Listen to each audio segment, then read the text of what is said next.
Bonjour peuple congolais, bonjour bandeko nyonso balanda biso na chaîne na biso monene, chaîne na biso ya kitoko sango ya Congo, place oyo to ya kopesa bino l'éveil patriotique, place oyo to pesa bino sentiment ya bosolo na politique, na peuple nyonso ba pesa biso confiance partout na monde, bisika bino bozali et to profiter l'occasion to yebisa bino merci na ba conseil ba remarque pe ba suggestion bino bosala kati na biso pour être communication à chef et kende à la perfection.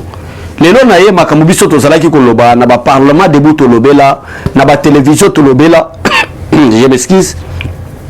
Lelo le président Jean-Marc Kabunda a rejoindre pas ba comprendre que il y a deux gouverneurs dans la République démocratique du Congo qui sont des clés pour Joseph Kabila pour combattre toutes les actions du président de la République. Le premier gouverneur, c'est Jean-Tini Ngobila, qu'on va expliquer maintenant. Et le deuxième gouverneur, c'est en suspension, ici à Kinshasa, Richard Manguez Moye, je dis Lualaba. Ce sont les deux gouverneurs très suspects. Les deux gouverneurs qui bloquent la vision du chef de l'État. Les deux gouverneurs, des grands gestionnaires. Pour vous expliquer pour le peuple congolais va comprendre. Nous allons commencer par Jean-Tini Ngobila. Tout ça là marche. Toganga. Toloba makamba wenze. Wenze oyo. Chef de l'État peut continuer na kati ya idée argentinique totongela ba mama na biso wenze ya kitoko. Totongela ba mama na biso ba papa na biso ba commerçant na biso un grand marché oyo et ko ça la fierté ya mboka na biso.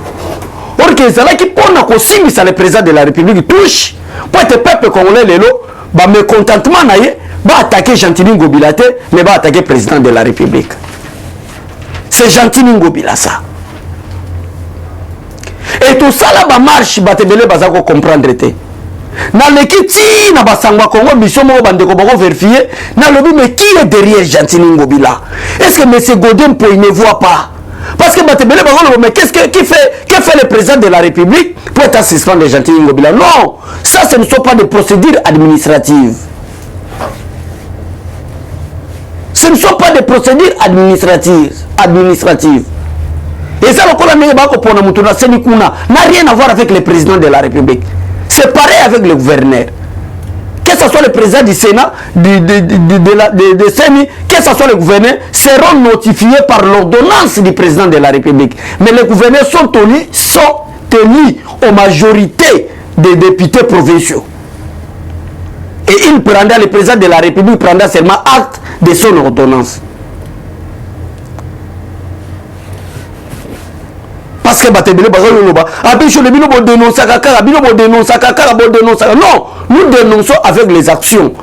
Maintenant, parce que le président Jean-Marc Kabunda a compris Nango. Et Jean-Marc Kabunda a compris Nango Bongo. Je suis sûr et certain que Jean-Tini Ngobila a quelques jours pour être dégagé. Na otani la bino na déclaration à président Jean-Marc Kabunda na makambo biso tozala ki kosala. La ville de Kinshasa n'est pas gouvernée. Elle est très sale. Et les poubelles sont partout. Ça c'est Jean-Marc Kabunda. Jean-Tini Ngobila olingi nini?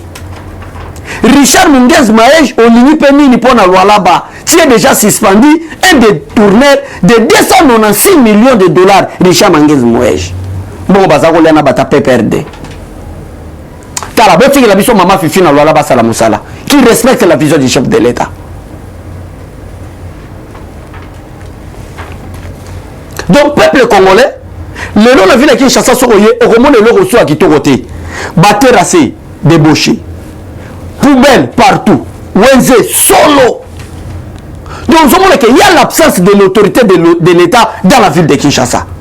Nous sommes des anani, et ça les Jean-Tini Ngobila. L'absence de l'autorité de l'État. Merci beaucoup, mon président Jean-Marc Kabunda. Mais monsieur le président Jean-Marc, le kola boyebi ke baterase akirakate ba mbula soke nokiaba ba mama na biso na ba maya nie ezokotela ba mama biso tsena bandako. Et monsieur le président Jean-Marc, avec beaucoup de respect, le kola vous avez compris cela. En tout cas, na pouvoir, na pouvoir, oh le peuple congolais va payer sabino. Moi ça là tous les voies et moyens que Jean-Tini Ngobila akweya alongwa mbala moko. Ce n'est pas possible. Jean-Tini Ngobila yeli biso awa affaire Kilbo Peto. Nazo biso Kilbo Peto ngo comment le kola Kilbo Soto.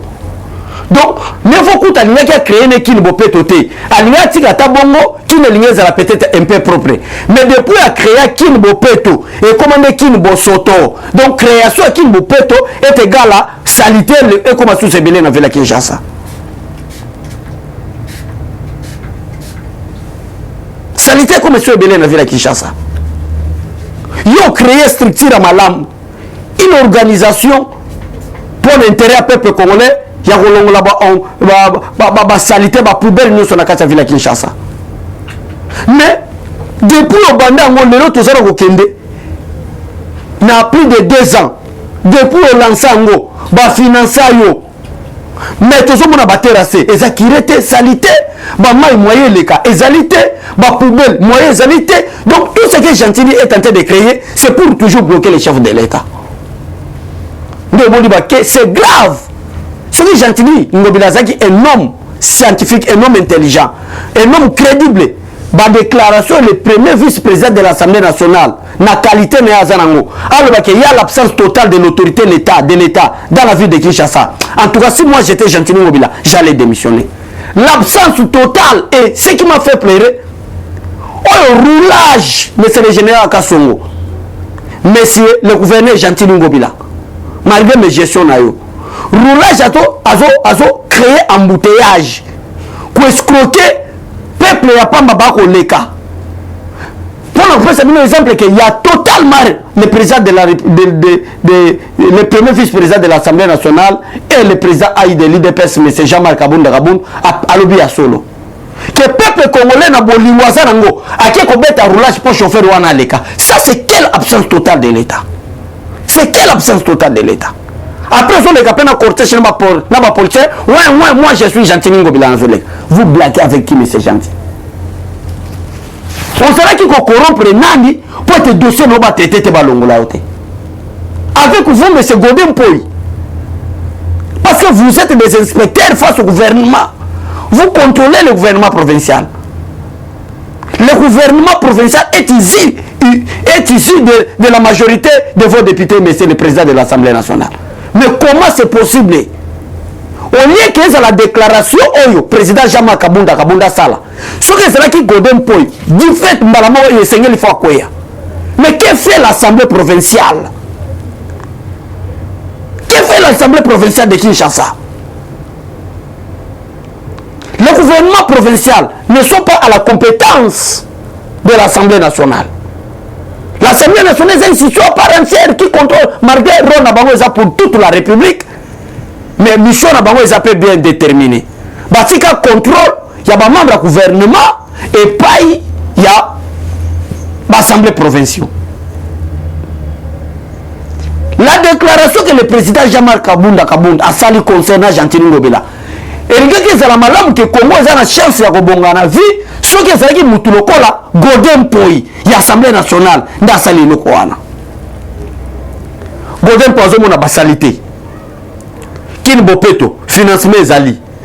Personnel a travaillé pour la bazali, mais qui ne sont de plus en plus bossoto. Or que ce programme-là a été présenté devant l'Assemblée nationale, devant l'Assemblée provinciale. Contrôle mobilisé de la part de l'Assemblée provinciale, la commission basala ya Fouati, Gentilly Ngobila zo Assemblée provinciale, na président Godin Poy acha bango na poche. Bazo mona ba me gestion azo sala. Bazo mona incompétence totale ya gouvernement provincial à travers le gouverneur Gentilly Ngobila. Mais Godin Poy ne peut pas se déclarer. Non, à Kolobani le côté. Mais aux opposants que eux li président de l'Assemblée provinciale, on a la déclaration que comptable la visa chef de l'État. Mais visa chef de l'État, mais c'est Godin Poy. Et ça dit que tu as poubelle partout. Mais que font de toutes ces taxes sur le besoin comme M. Gentilly Ngobila? Donc c'est-à-dire que moi, je suis au peuple congolais. À Kinshasa, tout ça, ma compagnie, il y a ma gravité. Mais dans le peuple congolais, vu à Kinshasa, il y a des taxes, il y a des taxes. Ba vignette na ba mituka na ba parcelle partout bazana ba taxe ba marché ba créer kutuna ba marché pirate nyoso wana mongo bazole entre Gentilly Ngobila na le président de l'Assemblée provinciale Godin Poy parce que celui Godin Poy lui qui a zaki non sazoliate mais pourquoi c'est l'antenne il y a quoi écarter les biso Gentilly Ngobila peuple congolais va se manifester ba maman ya wenze ba se manifester ba tout le monde va comprendre qu'il y a l'incompétence totale et pas Gentini Ngobila. Mais que fait l'Assemblée provinciale que dirige M. Godin Poy?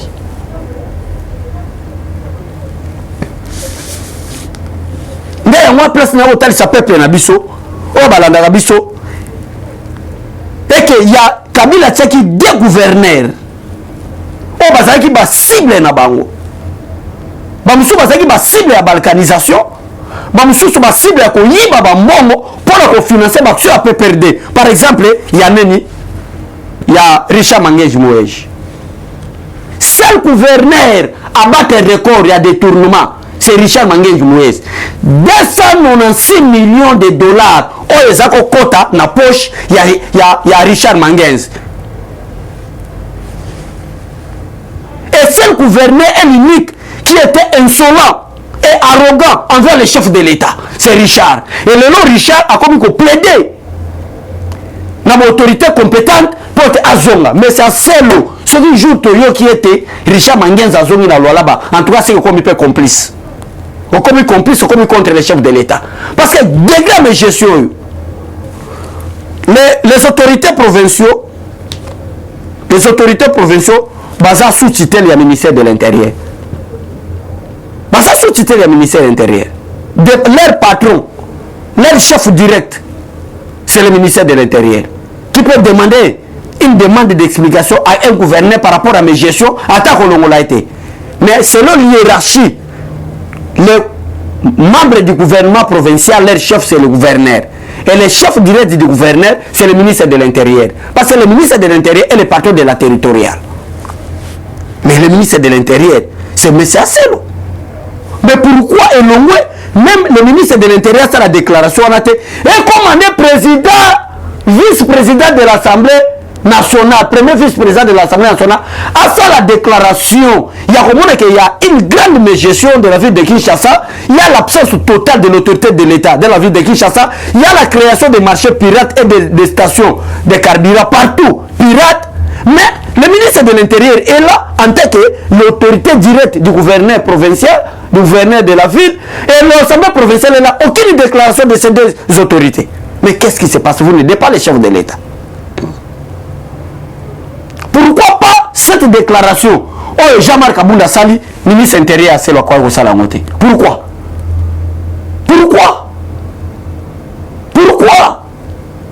Parce que les alliés entre le gouverneur et le ministère de l'Intérieur. Ça, je vous dis la vérité. Et dont le chef de l'État, le président de la République n'est pas omniscient, omniprésent. Le président de la République, c'est un homme comme tout homme. C'est un homme comme vous, Asselo. Il n'a pas place nous sakende. Mon tiki Gentini Ngobila et le lot, bako finga ni Asselo, bako finga ni Godin Poy, mais non namunoka kino et comme le chef de l'État, ba salité, ba terrasser. Le président de la République a nous terrasser na bino atchang. Le président de la République a nous terrasser na bino amonga folle. En attendant, vous avez le gouverneur. Il y a d'autres travaux ici, par exemple des routes secondaires, qui ne sont pas du plan du gouvernement central, mais du gouvernement provincial. Mais aucune action s'est manifestée dans le gouvernement provincial. Bon, on a des policiers, beaucoup de tambola, et nous avons peuple congolais, chef de l'État. Mais en attendant, nous avons un ministre de l'Intérieur. En attendant, nous avons un président de l'Assemblée nationale, de l'Assemblée provinciale. Au place du gouvernement provincial, il y et donc le chef Bab Mikolo Baloba Pete Musapi Moko et le Rotagassilité Nzamba Zagi so batape sa biso 5 mains et ko sunga biso to kata mai to sogole longi et ko sunga biso to simba te loko to longola so za na sili, c'est-à-dire eza adage moka mikolo pona lobake mutu moko ko sala loko te sengeli nde yango zo mona ba attribution différente. Ça c'est le ministre des Finances, ça c'est le ministre de l'Intérieur, ça c'est le gouverneur, ça c'est le vice-gouverneur, ça c'est le ministre, ça c'est le mandataire, ça c'est le directeur, ça c'est comme ça. Basala l'attribution n'a pas batté parce que mutu na mutu a contribué portion à responsabilité na ye na l'attribution ba pesi ya bino nyuso comme le chef de l'État sala, c'est vous le chef de l'État parce que yonde mutu za na programme yonde mutu nyuso ayo non c'est ça avec des conneries inutiles. Mais ya watu yaki to lobby na remercier président na Jean-Marc Abounda à comprendre que le ministre de l'Intérieur a sali le côté, à comprendre que le président de l'Assemblée provinciale a sali le côté, à l'autikanga la déclaration, il y a mes gestions, il y a absence totale de l'autorité de l'État dans la ville de Kinshasa, il y a ma création, il y a ma marché pirate, il y a ma taxe inutile, mais ville de Kinshasa, ce sont la salité, ville de Kinshasa, ce sont la Bosoto, mais en attendant, il y avait des structures qu'on avait créées, telles que Kinbopeto. Mais n'en parlons pas. Ah oui. Marché central, jusqu'à présent, il n'y a rien qui avance. Gentiment Ngobila, tu dois faire beaucoup attention, messieurs. Bah faire au salana, d'ailleurs, il y a ça mon minute faut ça na makala. Parce que c'est qui au tigo salana yumbi kuna c'est grave. Dès moi tu y a qui force à la caméra. Total ça peuple congolais qu'il y a deux gouverneurs au Bazaï Bakle à Kabila. C'est Richard Manguez Mouesh na Gentiment Ngobila. C'est deux gouverneurs il faut que la bango na liso makasi. Merci beaucoup na maman Fifi Masuka Yalo Alaba. Merci beaucoup na Ndeko Ransi. Tala musala ne yezo salema maintenant. Tala musala na Alaba ne yezo salema maintenant. Sans flatterie. Nazana nga mwana Alaba te. Na kuta na ngana maman Fifi te. Mais ko mona ndenge to ko mona baba Alaba les a créés. Si vous yeba ki ba détournement au Richard Manguez za ko sala. Plus de 170 comptes fictifs au Richard Manguez za ki na o. Assemblée provinciale yeba ki te. Vice-gouverneur aussi, Maman Fifi Masouk, Ayeba quitté.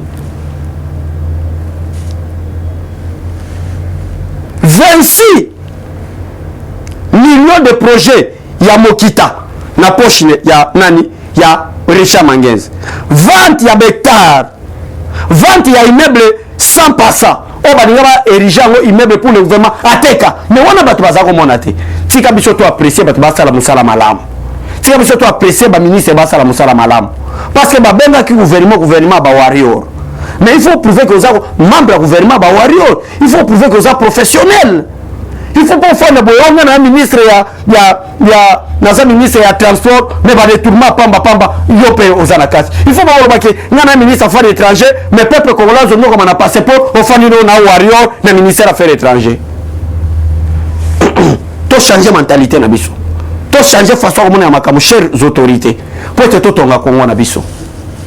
Tu changer façon de la makam.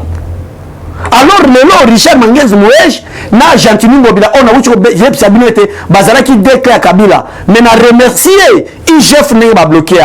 Mais comme moi, les gens ont moi et Yibi, Azana va corrompre quelques autorités pour pas mettre un match basé dans la loi là-bas. À cause de il faut que mon Richard Manguez Mouesh, na Gentiment Ngobila, na Makala, par rapport à l'acte Mabé Basali et non le respect et à chef de l'État.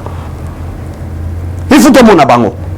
Ndenge mokangi awa na 200 donc aza vraiment muto battre record 296 millions talaka mutazali na plus de 170 comptes fictifs moi ya lwala ba comme Richard Manguez Mouesh ndemo wana comme corrompre quelques autorités na gouvernement central awa ba betele ba match si ça y aura la possibilité azonga lwala ba te ya wana insister na ministre de l'Intérieur aselo talela biso makambu ya Richard Manguez malamu talela biso likamu ya Gentiment Ngobila malamu je crois mais c'est le ministre de l'Intérieur au moins il y a une déclaration il y a premier vice-président de l'Assemblée nationale ou à chef na yo na parti président de l'IDPS déclaration na sali lié à la malamu yo en tant que ministre de l'Intérieur ou les territoriaux au bazar na obédience na yo et c'est là qui met déclaration na bimana yo ou soit et bimana ministre na président de l'Assemblée provinciale mais que bimana premier vice-président de l'Assemblée nationale c'est la honte.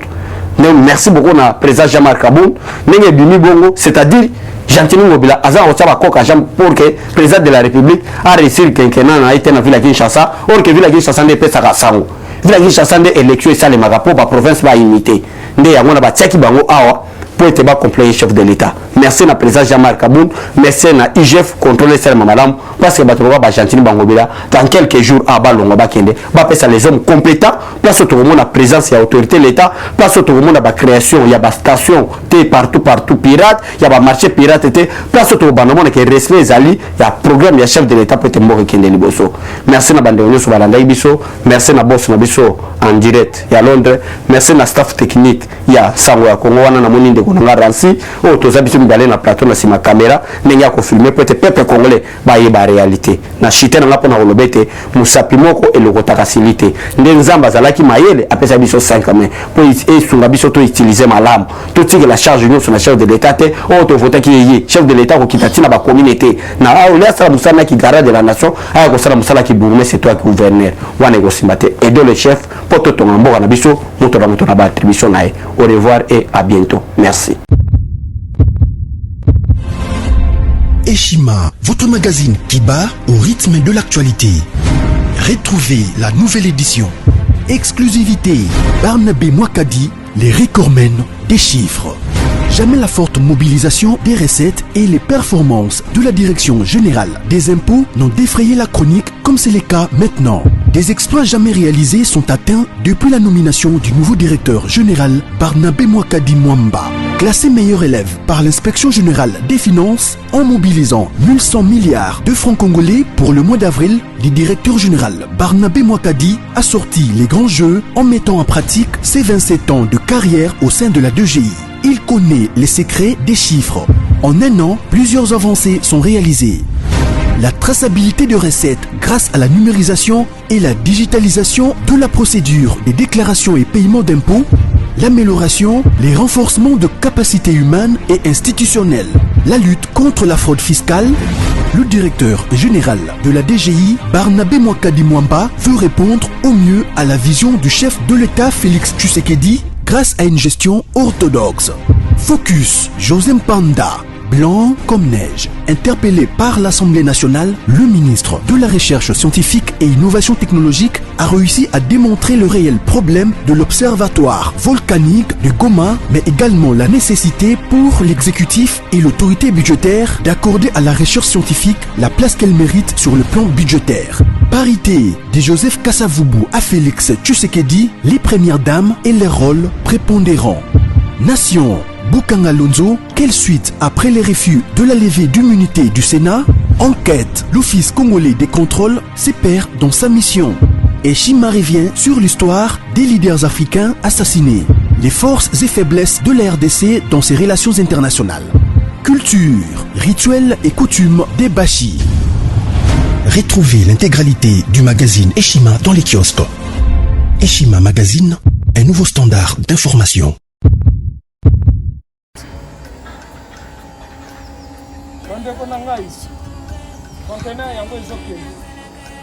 Le 26 mai, les conteneurs. Conteneur chaque mois. Donc, next ekozala le 26 mai. Olingo tinda velo. Mutuka, please aussi okangi. Biloko tout, omemaka na biso. Benga biso, comme ça, toya, so mema biloko totinda na Congo.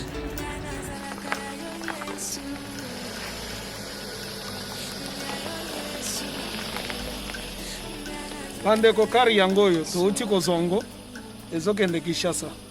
Ozana mutuka pesa biso ezoke. Merci. Le 26 mai, mosusu ekwende. Il y a 2021 otozana ngo. Donc tosala ka chaque mois. Oza besoin na carton benga biso. Biso munene yango. Moyenne yango.